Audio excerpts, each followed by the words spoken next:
মৰমৰ ছাত্ৰ-ছাত্ৰীসকল তোমালোকক মোৰ চেনেলটোলৈ স্বাগতম জনাইছোঁ। আজিৰ এই ভিডিঅ'টিত তোমালোকৰ অষ্টম শ্ৰেণীৰ গণিত পাঠ্যপুথিৰ ৭ নম্বৰ অধ্যায় ঘন আৰু ঘনমূল নামৰ যিটো অধ্যায় আছে সেই অধ্যায়টিৰ অনুশীলনী 7.1ৰ অংকবোৰ লৈ আহিছোঁ। তোমালোকৰ অনুশীলনী 7.1ৰ 1 নম্বৰত দিয়া আছে তলৰ কোনকেইটা সংখ্যা পূৰ্ণ ঘন সংখ্যা নিৰ্ণয় কৰা। তাৰমানে ইয়াত যিকেইটা সংখ্যা দিয়া আছে মুঠ ইয়াত 6টা সংখ্যা দিয়া আছে নহয়নে 1 2 3 4 5 6। তো এই 6টা সংখ্যাৰ কোনকেইটা সংখ্যা পূৰ্ণ ঘন সংখ্যা হয় আমাক উলিয়াব দিছে। এতিয়া পূৰ্ণ ঘন সংখ্যা কি তোমালোকে জানিব লাগিব আৰু পূৰ্ণ ঘন সংখ্যা কি জানিলেহে তোমালোকে এই সংখ্যাবোৰৰ কোনবোৰ পূৰ্ণ ঘন সংখ্যা হয় তোমালোকে ক'ব পাৰিবা। বলা আমি এতিয়া পূৰ্ণ ঘন সংখ্যা কেনেকৈ আমি চিনি পাওঁ আমি তাক প্ৰথমে জানি লওঁ। আমি নাম্বাৰ 8 যিটো 500 দিয়া আছে তাকে আমি প্ৰথমতে কৰোঁ বলা। প্ৰথম যিটো তোমালোকৰ 500 দিয়া আছে এ নাম্বাৰত এই সংখ্যাটো পূৰ্ণ ঘন সংখ্যা হয় নে নহয় তাক জানিবৰ বাবে আমি কি কৰিব লাগিব, এই 500ৰ আমি যিবোৰ মৌলিক উৎপাদক আমি সেই মৌলিক উৎপাদকবোৰ উলিয়াব লাগিব। কেনেকৈ উলিয়াব মৌলিক উৎপাদক, এই 500টো 500 লিখা, তাৰপিছত আমি এই ধৰণে ইয়াক হৰণ কৰিম। প্ৰথমতে আমি 2ৰে কৰিম, 2 2 গুণ 4, 2 2 গুণ 4 ইয়াত আছে 5, 4 হ'ল ইয়াত 1 থাকিল 10 হ'ল, তাৰপিছত 2 5 গুণ 10 আৰু 2 0 গুণ 0, তাৰপিছত আকৌ 2ৰে যাব আমাৰ 2ৰে কৰা 2 1 গুণ 2 1 গুণ 2, তাৰপিছতে 5ক আমি দুবাৰ দিব পাৰিম 2 2 গুণ 4 ইয়াত 1 থাকিল 0 10 হ'ল আৰু 2 5 গুণ 10, তাৰপিছত এবাৰ 2ৰে নাযাব, এবাৰ কিহেৰে যাব 5ৰে যাব। ইয়াত শেষত 5 আছে নহয়, তো 5 থাকিলে 5ৰে যাব। তো 5ৰে কৰা 5 2 গুণ 10 ইয়াত আছে 12, 5 2 গুণ 10 হ'ল, তো ইয়াত 2 থাকিল 2 আৰু 5 25 আৰু 5 5 গুণ 25,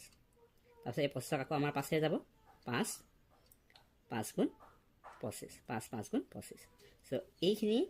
আমি যিবোৰ সংখ্যা পালোঁ এইবোৰেই হৈছে এই 500ৰ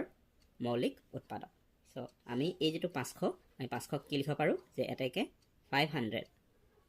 ইকুৱেল আমি এইখিনি লিখিব পাৰোঁ, তাৰমানে 2 × 2 × 5 × 5 × 5 হয়নে। ইয়াত আমি 2 কেইটা পাইছোঁ, 2টা, সেই 2টা 2 লিখিলোঁ ইয়াত, আৰু 5 1 2 3টা পাইছোঁ, এই 5 লিখিলোঁ। চ' ইয়াত যদি আমি চাওঁ ইয়াত 2 2টা আছে আৰু 5 কেইটা আছে 3টা আছে। ঘন সংখ্যা হ'বলৈ হ'লে বা পূৰ্ণ ঘন সংখ্যা হ'বলৈ হ'লে কি হ'ব লাগিব জানানে,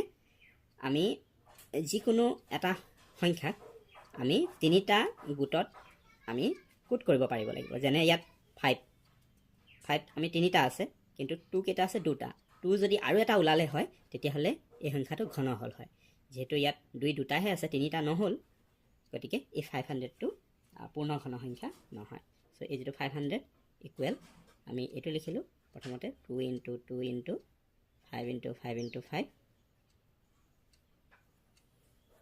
চ' সমান আমি 2 যিহেতু 2টা আছে 2 লিখি ওপৰত স্কুৱাৰ দিবা ইনটু 5 লিখা, আৰু 5 কেইটা আছে 3টা 5 কিউব, মানে 2 স্কুৱাৰে কি বুজাইছে 2 2টা থকা বুজাইছে, আৰু 5 কিউবটোৱে কি বুজাইছে 5 3টা থকা বুজাইছে। চ' যিহেতু 5হে 3টা আছে কিন্তু 2 2টাহে আছে 3টা নহ'ল, গতিকে এই 500টো পূৰ্ণ ঘন সংখ্যা নহয়। এতেকে লিখি দিয়া, এতেকে 500টো পূৰ্ণ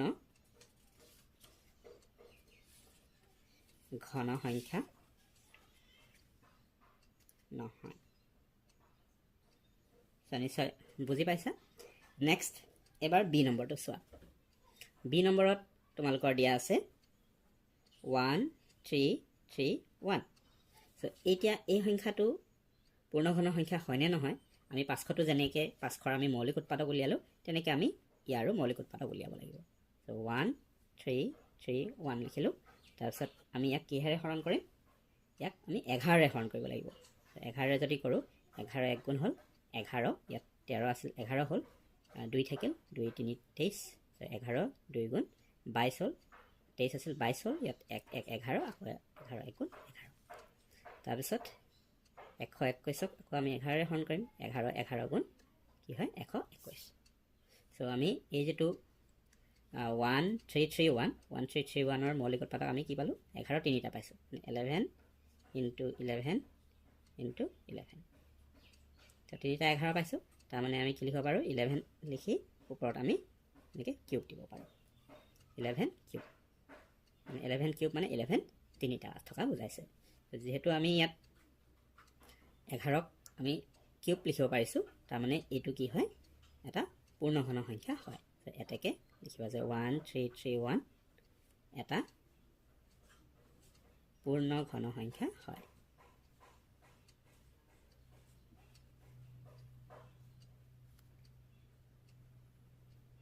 আশা কৰিছো বুজি পাইছা নেক্সট সি নম্বৰটো চাইবা সি নম্বৰ তোমালোকৰ দিয়া আছে 2025 এটো পূৰ্ণ ঘন সংখ্যা হয়নে নহয় একেদৰে আমি আগৰবোৰৰ দৰে আমি আৰ কি কৰিম মৌলিক উৎপাদক উলিয়াম 2025 এটো কিহেৰে হৰণ কৰিব পাৰিম ক'ব পাৰিবানে 5 এৰে নহয়নে ইয়াৰ শেষত এককৰ ঘৰত কি আছে 5 আছে তো যদি এটা সংখ্যাৰ এককৰ ঘৰত যদি 5 থাকে তেন্তে সেই সংখ্যাটো মানে 5 এৰে ভাগ যায় বা 5 এৰে বিভাজ্য হয় সংখ্যাটো এক 5 এৰে হৰণ কৰা 5 4 গুণ কিমান হ'ব 20 5 4 গুণ 20 হ'ল তাৰ পিছত 5 0 গুণ 0 আৰু 5 5 গুণ হ'ব 25 নেক্সট আকৌ 5 এৰে যাব 5 8 গুণ 40 আৰু 5 1 গুণ 5 তাৰপিছত এইটো 81 ইয়াক কিহে হৰণ কৰিবা এই দুটা অংক যোগ কৰি চোৱা 8 আৰু 1 দুটা যোগ কৰিলে 9 হ'ব সো ইহঁতৰ যোগফল অংক দুটা যোগফল যেটো 9 হৈছে তাৰ মানে ইয়াক 3 ৰে হৰণ যাব সো 3 2 গুণ 6 2 থাকিল 21 হ'ল আৰু 3 7 গুণ 21 27 3 3 গুণ সৰি 3 9 গুণ 27 আৰু 3 3 গুণ 9 হ'ব সো আমি ইয়াৰ মৌলিক উৎপাদকবোৰ কি পালো যে 5 আমি দুটা পাইছো আৰু 3 আমি পালো 4টা সো আমি সৰু সংখ্যাকেইটা আগত লিখি লওঁ বলা মানে 3 into 3 into 3 into 3 তো লিখিলো যেহেতু ইয়াত 5 আৰু 3 ওলাইছে তো 3 সৰু পাছতকে গতিকে আমি এইখিনি আগত লিখি লৈছো 3 4টা লিখিলো আৰু 5 দুটা আছে সেই দুটা লিখি দিও into 5 into 5 সো ইয়াত আমি 3 কেটা পালো 4টা সো 3 to the power 4 হ'ব into 5 কেটা পালো দুটা সো 5 স্কয়াৰ হ'ব সো ইয়াত যেহেতু এই সংখ্যাবোৰ আমি 3 ৰ গোটত গোট কৰিব নোৱাৰিলো মানে ওপৰত কিউব নহল যেনেকৈ 11 কিউব হৈছিলে তেনেকৈ নহল কিউব নহল গতিকে এই যেটো 2025 এই সংখ্যাটো এটা পূৰ্ণ ঘন সংখ্যা নহয় সো এটাকে লিখা 2025 এটা পূৰ্ণ ঘন সংখ্যা নহয় সো আশা কৰিছো তোমালোকে নিশ্চয় বুজি পাইছা যে এটা সংখ্যা দিয়া থাকিলে সেই সংখ্যাটো পূৰ্ণ ঘন সংখ্যা হয় নে নহয় তাক তোমালোকে কেনেকৈ নিৰ্ণয় কৰিবা তাৰ পদ্ধতিটো নিশ্চয় গম পাইছা নেক্সট এবাৰ ডি নম্বৰটো চোৱা তোমালোকৰ ডি নম্বৰত কি দিয়া আছে ডি নম্বৰত তোমালোকৰ দিয়া আছে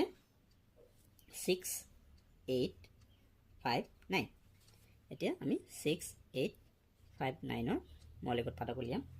কিহেৰে হৰণ যাব ইয়াক আমি 19 এৰে হৰণ কৰিব লাগিব যদি আমি 19 এৰে কৰো 19 3 গুণ কিমান হয় 19 3 গুণ 57 সো আমাৰ 57 ইয়াত কি থাকিল 3 8 11 থাকিল সো 115 হৈ গল তাৰপিছতে 19 6 বাৰ দিয়া 19 6 গুণ আমাৰ 114 হ'ব ইয়াত 1 থাকিল 19 হ'ল আৰু 19 1 গুণ 19 তাৰপিছত আকৌ 19 এৰে যাব 19 19 গুণ হ'ব 361 সো আমি ইয়াত কি পালো 19 তিনিটা পাইছো ইয়াৰ মৌলিক উৎপাদক 19 তিনিটা পাইছো সো ইকুৱেল আমি লিখিম 19 into 19 into 19 সো ইকুৱেল আমি কি লিখিম 19 কিউব 19 তিনিটা পাইছো সো যেহেতু আমি ইয়াত 6859 ক 19 ৰ ঘন হিচাপে প্ৰকাশ কৰিব পাৰিছো সো এটাকে এই 6859 এই সংখ্যাটো কি হয় এটা পূৰ্ণ বৰ্গ সংখ্যা পূৰ্ণ ঘন সংখ্যা হয় পূৰ্ণ ঘন সংখ্যা হয় এবাৰ নেক্সট ই নম্বৰটো চোৱা ই নম্বৰত তোমালোকৰ দিয়া আছে 2376 2376 ৰ আমি মৌলিক উৎপাদক উলিয়াম আমি কিহেৰে হৰণ কৰিম প্ৰথমতে 2 এৰে যেহেতু যুগ্ম সংখ্যা হয় শেষত 6 আছে সো 2 1 গুণ 2 আকৌ 2 1 গুণ 2 ইয়াত 1 17 হ'ল 2 8 গুণ 16 1 16 2 8 গুণ 16 আকৌ 2 এৰে যাব যেহেতু যুগ্ম সংখ্যা 2 5 গুণ 10 1 18 হ'ল 2 9 গুণ 18 আৰু 2 4 গুণ 8 আকৌ 2 এৰে যাব 4 আছে যুগ্ম 2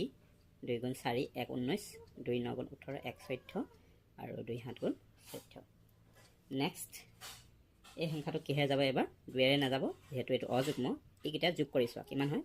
2 9 11 আৰু 11 7 18 আৰু 18ক 3 এৰে হৰণ যাব হয়নে সো 3 এৰে কৰা 3 9 গুণ 27 2 27 3 9 গুণ 27 তাৰপিছত আকৌ আমাৰ 3 এৰে যাব 3 1 গুণ 3 সৰি 3 3 গুণ 9 3 3 গুণ 9 তাৰপিছত 3 11 গুণ 33 সো আমি 2 3 7 6 ৰ মৌলিক উৎপাদকবোৰ কি পালো 2 আমি তিনিটা পাইছো সো 2 * 2 * 2 হ'ল 3 তিনিটা পাইছো 3 * 3 * 3 হ'ল আৰু আমি 11 এটা পালো ইনটু 11 ইকুৱেল ইয়াক আমি লিখিব পাৰো 2 কিউব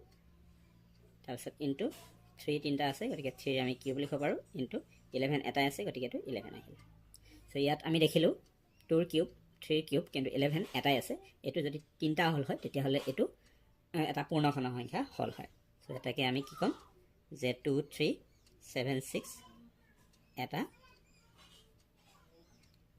পূৰ্ণঘন সংখ্যা নহয় নেক্সট এবাৰ লাষ্ট এফ নম্বৰটো কৈ চাওঁ বলা এফ নম্বৰ তোমালোকৰ দিয়া আছে 8000 সো 8000 ৰ প্ৰথমে আমি বলা মৌলিক উৎপাদকবোৰ উলিয়াও 2 এৰে কৰা 2 4 গুণ 8 0 3টা আহিল আকৌ 2 2 গুণ 4 0 3টা আহিল 2 1 গুণ 2 0 3টা আহিল তাৰপিছতে 2 5 গুণ 10 0 2টা আহিল 2 25 গুণ 50 আৰু এটো 0টো আহিল আকৌ 2 1 গুণ 2 2 2 গুণ 4 1 10 2 5 গুণ 10 এবাৰ 2 এৰে নাযাব ইয়াত 5 আছে এককৰ ঘৰত গতিকে 5 এৰে যাব 5 2 গুণ 10 2 25 5 5 গুণ 25 5 5 গুণ 25 সো আমি 8000 ৰ যিখিনি মৌলিক উৎপাদক কি পালো যে 2 আমি কেটা পাইছো 3 6টা পাইছো 2 * 2 * 2 * 2 * 2 * 2 * 2 আৰু 5 আমি তিনিটা পাইছো ইনটু 5 * 5 * 5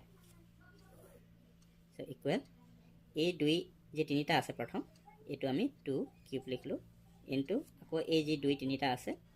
2 কিউব লিখিলো ইনটু এই যে 5 আছে তিনিটা আমি 5 ৰ কিউব লিখিলো তাৰ মানে ইয়াত দেখিছো যে আমি 2 কিউব কৰিব পাৰিছো এটো 2 কিউব হৈছে এটো 5 কিউব প্ৰত্যেকতে পাৱাৰ কিউব হৈছে তাৰ মানে এই 8000 টো এটা পূৰ্ণঘন সংখ্যা হয় সো এটাকে লিখিবা যে 8000 এটা পূৰ্ণঘন সংখ্যা হয় সো আশা কৰিছো তোমালোকে বুজি পাইছা আৰু এনেকুৱা যদি পৰীক্ষাত আহে যে এটা সংখ্যা দিয়া থাকিলে সেই সংখ্যাটো পূৰ্ণঘন সংখ্যা হয় নে নহয় তোমালোকে নিশ্চয় নিৰ্ণয় কৰি ল'ব পাৰিবা প্ৰথমতে সংখ্যাটোৰ মৌলিক উৎপাদক উলিয়াই চাবা যদি সংখ্যাটো